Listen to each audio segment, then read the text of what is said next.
নমস্কার বন্ধুরা, ভতেশ্বর study centre channel নিয়ে তোমাদের স্বাগতম। যুবসাথী প্রকল্প অনেকেই আছো যারা ফর্ম ফিল আপ করবে, কিন্তু তার আগে আমি বলবো যে এই ভিডিওটা দেখে নাও, কারণ এই ভিডিওর মাধ্যমে তোমাদের যুবসাথী প্রকল্পের ক্যাম্পের লোকেশন তোমরা জানতে পারবে, যে কোন কোন জায়গায় তোমাদের যুবসাথী প্রকল্পের ক্যাম্প বসছে, যেখান থেকে তোমাদের ফর্মটা তুলতে পারবে এবং সেখানেই তোমাদের ফর্ম জমা করতে হবে। প্রত্যেকটি তথ্য তোমাদের জন্য ইম্পর্টেন্ট, অবশ্যই বলবো শেষ পর্যন্ত দেখো। এখানে তোমাদের যোগ্যতা যেটা লাগবে সেটা হলো মাধ্যমিক পাস, অর্থাৎ মাধ্যমিক পাশের ছেলে মেয়ে প্রত্যেকে অ্যাপ্লাই করতে পারো। কিন্তু তোমরা যদি সার্ভিস করো, ঠিক আছে, তাহলে কিন্তু এখানে অ্যাপ্লাই করতে পারবে না, বা তোমরা যদি কোনো স্কলারশিপ বা কোনো প্রকল্পে অলরেডি টাকা পাচ্ছ তারা কিন্তু অ্যাপ্লাই করতে পারবে না। যেমন কৃষক বন্ধু বা লক্ষ্মী ভাণ্ডার থেকে যদি তোমরা টাকা পাও, তাহলে কিন্তু এখানে অ্যাপ্লাই করা যাবে না। বোঝা গেল? 21 থেকে 40 বছরের মধ্যে তোমার বয়স হতে হবে, সেটা কিন্তু 1/1/2026 হিসাবে 15,000 টাকা প্রতি মাসে এই আর্থিক সহায়তা প্রদান করবে। এবং পয়লা এপ্রিল থেকে এই যে টাকা সেটা কিন্তু তোমাদের অ্যাকাউন্টে ঢুকবে। ওকে, এবং এখানে দেখো পরবর্তী কি কি বলা হয়েছে। 5 বছরের তোমাদের একটা পিরিয়ড থাকবে, 5 বছর ধরে এটা পাবে। এখানে তোমাদের ক্যাম্প লোকেশন, আমি ক্যাম্প লোকেশনে যখনই তুমি ডিটেলসে যখনই এখানে ভিউ ক্যাম্প লোকেশন যখন দেখতে পাচ্ছ, এখান থেকেই তুমি ক্যাম্পের ডিটেলসটা তুমি পেয়ে যাবে। যেমন দেখো, তোমাদের 15ই ফেব্রুয়ারি মানে আজকে থেকে 26শে ফেব্রুয়ারি পর্যন্ত তোমরা ফর্ম তুলতে পারবে এবং জমা দিতে পারবে। ঠিক আছে, এবং এই ক্যাম্প বসবে কিন্তু এই তারিখ পর্যন্ত। যেখানে প্রথমে তুমি ডিস্ট্রিক্ট সিলেক্ট করবে, অবশ্যই তোমরা কমেন্টে জানাও যে কোন ডিস্ট্রিক্ট থেকে তোমরা এই ভিডিওটা দেখছো। তো এখানে তুমি তোমার ডিস্ট্রিক্ট সিলেক্ট করবে, যেমন আমি আমার ডিস্ট্রিক্ট আমি সিলেক্ট করে নিলাম। এরপরে এসি অর্থাৎ তোমার বিধানসভা কেন্দ্র এখান থেকে তুমি সিলেক্ট করে নেবে। ঠিক আছে, তো যাই হোক, আমি এখান থেকে যখনই বিধানসভা কেন্দ্র এখান থেকে আমি সিলেক্ট করে নিলাম। করে নেওয়ার পরে দেখো তোমাদের একদম লিস্ট চলে আসবে যে কোথায় কোথায় তোমাদের এটা হবে, ক্যাম্পগুলো বসছে কোন কোন তারিখে। দেখো 15ই ফেব্রুয়ারি, 16ই ফেব্রুয়ারি, 17ই ফেব্রুয়ারি, 18, 19, 20, 21, তারপরে 22টা বাদ আছে 23, 24, 25, 26। ঠিক আছে, তোমাদের এই যে ঠিকানা তোমরা এখান থেকে দেখতে পাচ্ছ ভেনু, এইটাই এখানেই তোমাদের ক্যাম্পটা বসবে এবং এখান থেকে তোমাদের ফর্ম তুলতে হবে এবং এখানেই তোমাদের ফর্ম জমা করতে হবে। যেহেতু অফলাইনে এখন ফর্ম জমা নেওয়া হচ্ছে, এরপরে যখন অনলাইনে শুরু হয়ে যাবে তখন বাড়িতে বসেই তুমি ফর্মটা ফিল আপ করতে পারবে। ওকে, এরপরে তুমি তোমার জেলা যেখান থেকে তুমি তোমার জেলা এখান থেকে তুমি সিলেক্ট করে, যেমন দেখো আমি আবার এখান থেকে জেলা আমি হাওড়া সিলেক্ট করলাম। তারপরে দেখো তুমি এখান থেকে তোমার বিধানসভা কেন্দ্র সিলেক্ট করে নেবে এবং এখান থেকেও তুমি চেক করতে পারবে, দেখো কোথায় কোথায় তোমাদের ক্যাম্পগুলো বসছে। ব্যাপারটা বোঝা গেল? এই হচ্ছে তোমাদের অনলাইনে তোমরা একবার চেক করে নিতে পারো যে কোথায় কোথায় ক্যাম্প বসছে, সেই লোকেশানে কিন্তু তোমাদের উপস্থিত হয়ে যেতে হবে। ঠিক আছে, আচ্ছা, এবার আমি কিছু ইম্পর্টেন্ট ব্যাপার তোমাদের কাছে ক্লিয়ার করব। ফর্ম ফিল আপ তো অবভিয়াসলি তোমাদের দেখাবো, কিন্তু তার আগে তোমাদের কিছু ডাউট রয়েছে যে স্যার এখানে কি যারা ফিমেল ক্যান্ডিডেট তারা কি অ্যাপ্লাই করতে পারে? কেন অ্যাপ্লাই করতে পারবে না? সবাই অ্যাপ্লাই করতে পারবে। পশ্চিমবঙ্গের বাইরের যারা ক্যান্ডিডেট তারা কিন্তু অ্যাপ্লাই করতে পারবে না, যারা পশ্চিমবঙ্গের স্থায়ী বাসিন্দা তারাই কিন্তু অ্যাপ্লাই করতে পারবে। 21 থেকে 40 বছরের মধ্যে তোমার বয়স হতে হবে 1/1/2026 হিসাবে। ওকে, যোগ্যতা যেটা লাগবে সেটা মাধ্যমিক পাস। অবশ্যই তুমি আনএমপ্লয়েড হতে হবে, কোনো চাকরি বা কাজের সঙ্গে যুক্ত থাকলে চলবে না।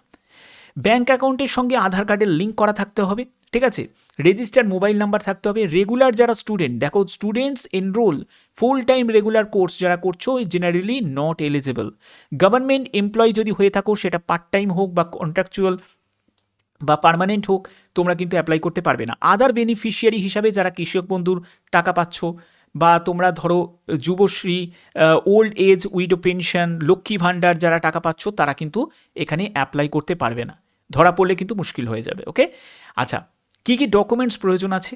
ডকুমেন্টসের ব্যাপারটা একদম সম্পূর্ণ ডকুমেন্টসের লিস্ট আমি তোমাদের দেখাচ্ছি কী কী ডকুমেন্টস তোমাদের লাগবে। আধার কার্ড লাগছে, এডুকেশন সার্টিফিকেট লাগছে, মানে 10th সার্টিফিকেট মার্কশিট দুটোই লাগবে। হায়ার কোয়ালিফিকেশন যদি থাকে সেটা তুমি দিতেই পারো। ব্যাঙ্ক অ্যাকাউন্টের প্রুফ মানে পাসবইয়ের প্রথম পেজটা তোমাদের লাগবে।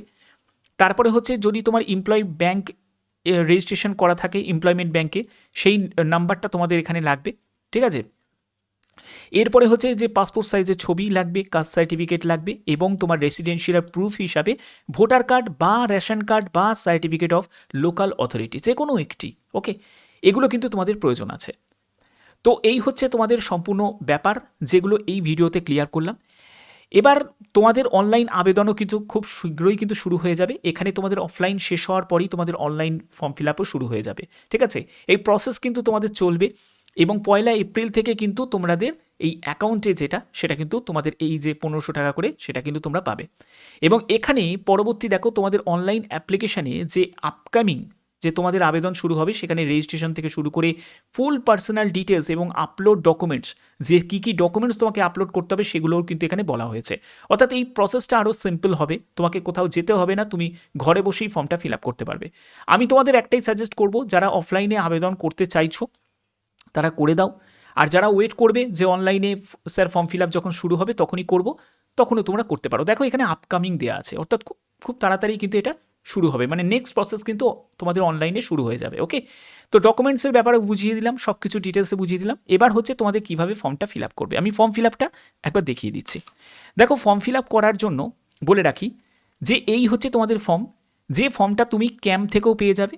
এইটা যদি তুমি ক্যাম্প থেকে নিতে চাও ক্যাম্প থেকেও নিতে পারো, এছাড়া তুমি অনলাইনে তোমরা এর পিডিএফটা পেয়ে যাবে, আমি পিডিএফটা দিয়ে দেবো। ওকে, এবার হচ্ছে যে এখানে একটি পাসপোর্ট সাইজের ছবি লাগাবে এবং এখানে যে আপার যে হোয়াইট পোর্শন রয়েছে সেখানে তোমাদের একটি সই করতে হবে। ক্লিয়ার?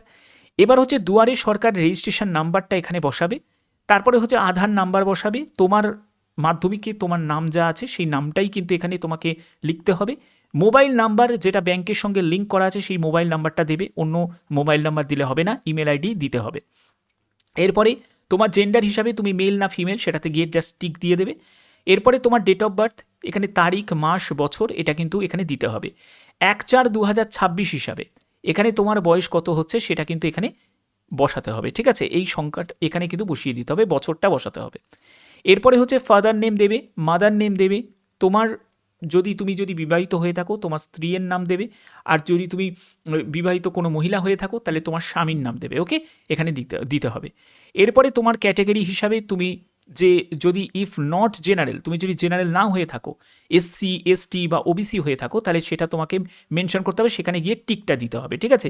দিয়ে সার্টিফিকেটের নাম্বারটা এখানে লিখে দেবে। ওকে, তো অবশ্যই তোমাদের স্টেট সার্টিফিকেটই লাগবে, ঠিক আছে?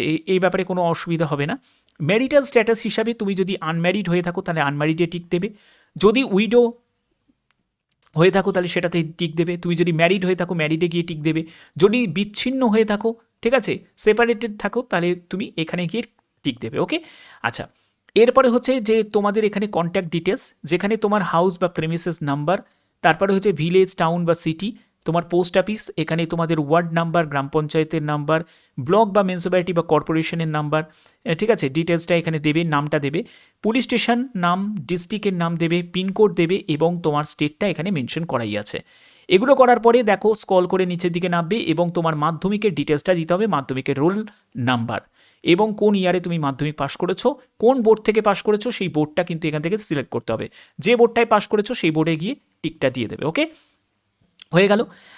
এরপরে হচ্ছে এডুকেশনাল কোয়ালিফিকেশান হাইস্ট যদি তোমার থাকে, মানে উচ্চতর শিক্ষাগত যোগ্যতা যদি থাকে সেটা তুমি এখানে লিখতে পারো। ওকে, যদি তুমি 12 পাস করে থাকো তাহলে তোমাদের এখানে হায়ার সেকেন্ডারি বলে দিয়ে দেবে। ওকে, তারপরে হচ্ছে প্রেজেন্ট অকুপেশন, এই জায়গাটা কিন্তু ভুল করেও আমি একটা কথাই বলবো, একদম কিছুই লেখার দরকার নেই, NIL লিখে দিতে পারো বা এই জায়গাটা ফাঁকাও রাখতে পারো, কোনো সমস্যা হবে না।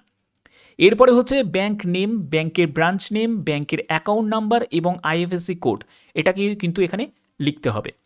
হয়ে যাওয়ার পরে তোমাদের এখানে ফিনান্সিয়াল অ্যাসিস্ট্যান্স, এখানে রিসিভ ফ্রম গভর্নমেন্ট থেকে যদি তুমি কোনো ফেসিলিটি যদি পেয়ে থাকো তাহলে সেটা কিন্তু এখানে দিতে হবে। অবশ্যই এই জায়গাটা কিন্তু নাই কিন্তু রাখবে, না হলে কিন্তু তোমাদের এটা কিন্তু সুযোগটা পাবে না। ওকে, এবার হচ্ছে যে তোমাদের কী কী ডকুমেন্টস লাগছে। দেখো মাধ্যমিকের অ্যাডমিট কার্ড এটা দিতে হচ্ছে, তার জন্য এখানে একটা টিক আসবে এবং এরও কিন্তু তোমাদের জেরক্স করে সেলফ অ্যাটেস্টেড করে এই ডকুমেন্টসগুলো অ্যাটাচ করতে হবে এই ফর্মের সাথে। তারপরে হচ্ছে মাধ্যমিকের মার্কশিট সার্টিফিকেট সেটা লাগছে, তারপরে হচ্ছে আধার কার্ডের কপি লাগছে, ভোটার কার্ডের কপি লাগছে, তারপরে হচ্ছে তোমাদের পাসবুক লাগবে। ওকে, পাসবুকের ফার্স্ট পেজের জেরক্স সেটাকেও সেলফ অ্যাটেস্টেড করতে হবে। SC ST OBC থেকে যদি বিলং করে থাকো অবশ্যই তোমাদের স্টেট সার্টিফিকেট লাগছে, সেটাতে গিয়ে টিক দিতে হবে। এগুলো কিন্তু তোমাদের এখানে দেওয়া আছে এবং তোমাদের সেলফ ডিক্লারেশনের ক্ষেত্রে তোমাকে অবশ্যই পশ্চিমবঙ্গের স্থায়ী বাসিন্দা হতে হবে এবং এখানে তোমাকে সই করতে হবে, এখানে তোমাকে তারিখ দিতে হবে যে তারিখে গিয়ে তুমি ক্যাম্পে ফর্মটা জমা করছো। অবশ্যই সেই তারিখটাই এখানে মেনশন করবে। আর এই জায়গাটা, এই পোর্শনটা তোমাকে কিছু করতে হবে না, এটা দুয়ারে সরকার রেজিস্ট্রেশন নাম্বার, তারাই কিন্তু এখানে বসিয়ে তারা এখানে সম্পূর্ণ ফিল আপ করে তোমাকে এই একটা কপি তোমাকে দিয়ে দেবে। ওকে, তো এই হচ্ছে তোমাদের গুরুত্বপূর্ণ জায়গা যেগুলো তোমাদের এই ভিডিওর মাধ্যমে ক্লিয়ার করলাম। ভিডিওটা কেমন লাগলো? তোমাদের যদি কিছু জানার থাকে অবশ্যই তোমরা কমেন্ট করে আমাকে জানাতে পারো, যে আমি যথাসময়ে তার উত্তর আমি দিয়ে দেবো। তো ভিডিওটা যদি ভালো লাগে অতি অবশ্যই ভিডিওটাতে একটি লাইক করো, চ্যানেলটিকে সাবস্ক্রাইব করে বেল আইকনটাকে অল করে রেখো। এখনের মতো এটুকুই, টাটা।